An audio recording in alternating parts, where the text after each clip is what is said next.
Cars are familiar to us, but have you heard of nano-cars that are so small that they will one day be driven inside your body? The little bottle in the photo contains this many nano-cars, and one day they'll be used to bring medicine to the exact point where it's needed in your body. This is one example of molecular machines, the topic of Bernard Lucas Feringa's lecture at the Shanghai Master Forum on Science held at Fudan University.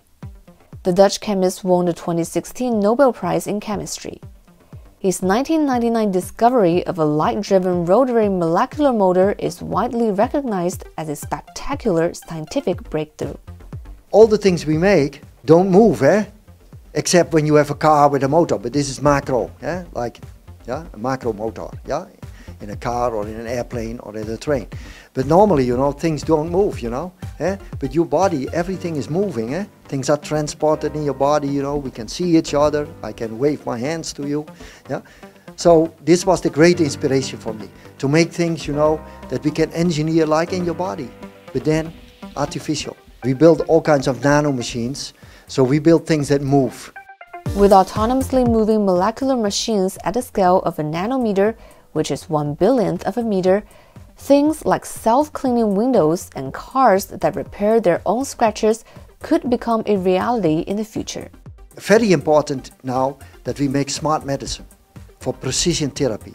So we do a lot of research together with medical people and with cell biologists, so to make it possible that we have much better medicine treatment in the future, for cancer, for instance, and all these things. Yes, that's my dream.